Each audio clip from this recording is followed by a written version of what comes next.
Joining me right now, Admiral James Stavridis, MSNBC Chief International Analyst and former Supreme Allied Commander of NATO. Welcome, sir. So, sirens from incoming rocket fire haven't been set off since in Tel Aviv, since late January. Are you concerned about an escalation of hostilities there? Megan made a very salient point. It shows that Hamas still has the capacity to do this. Indeed, it does. And even as the Israeli War Cabinet, Benny Gantz, former leader of the Israeli Defense Forces, Yoav Gallant, the current Minister of Defense and a former general, they're meeting, of course, with Benjamin Netanyahu.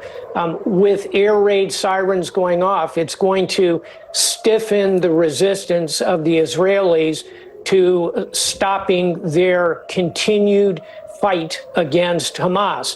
And so I, for one, am very hopeful of the talks on the hostages, but realistically, Alex, I think it's 1 in 4 chance at best that Ambassador Bill Burns can pull the rabbit out of the hat. Final thought, Bill Burns, if anyone can do it, it's him.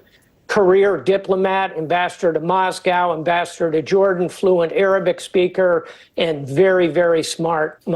To the degree anyone can pull this together, it'll be Ambassador Burns. Yeah, no, you have made that statement and you've really supported his efforts, and we'll see if they're fruitful. But you're right, there's a lot of suspicion that it's not going to happen now, but maybe incrementally.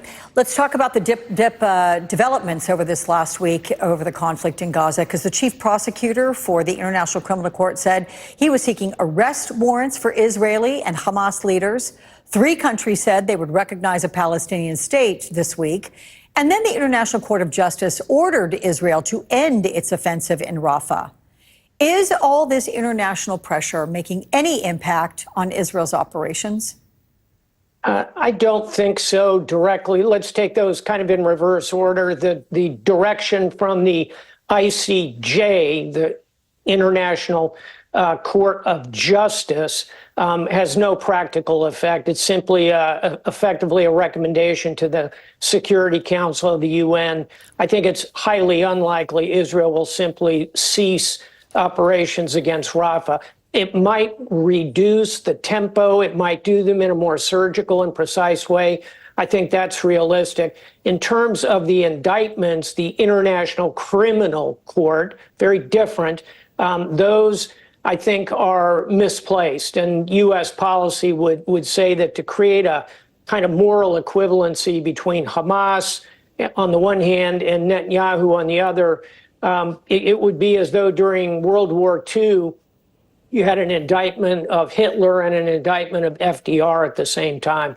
It just doesn't pass the common sense check, particularly Israel, a nation that has its own legal norms, a democratic system.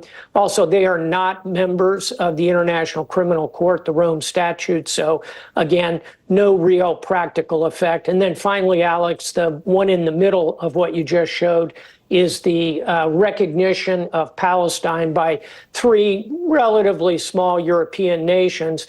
I think it's important, but not determinative. There are already over 140 out of the world's 200 nations that have recognized Palestine. So bottom line, I don't think any of those 3 actions is going to be significant in terms of what Israel decides to do next. We will say Netanyahu, though, really blasted those 3 nations on the heels of that. Let's move to Ukraine, where President Zelensky is calling on world leaders to join a peace summit next month in Switzerland. Take a listen.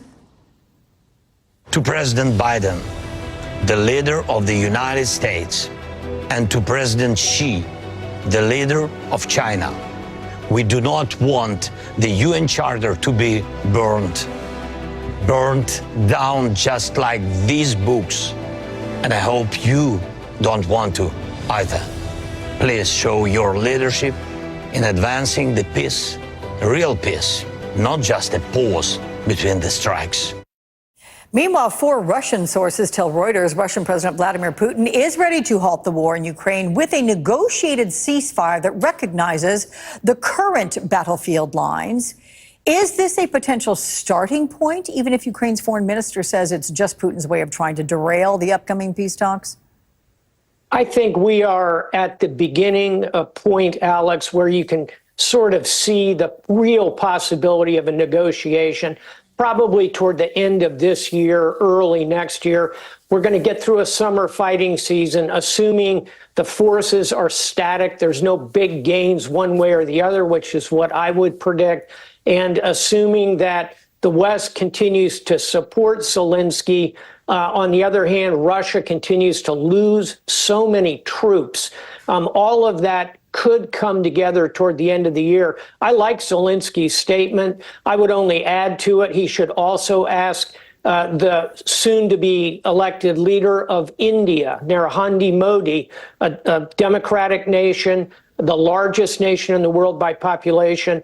If we could get U.S., China, India together, that's a lot of pressure on the parties to get to a negotiation. Look for that late this year. Okay, Admiral James Stavridis, and on this Memorial Day weekend, sir, thank you for your service to this country and to NATO. We appreciate you. Thank you. Let me say one last thing, if I could, which is simply, you quoted Francis Scott Key, the land of the free and the home of the brave. It's the land of the free because of the brave, those who have fallen, and we should remember them this Memorial Day, Alex. Thank you. Amen to that. Thank you, sir.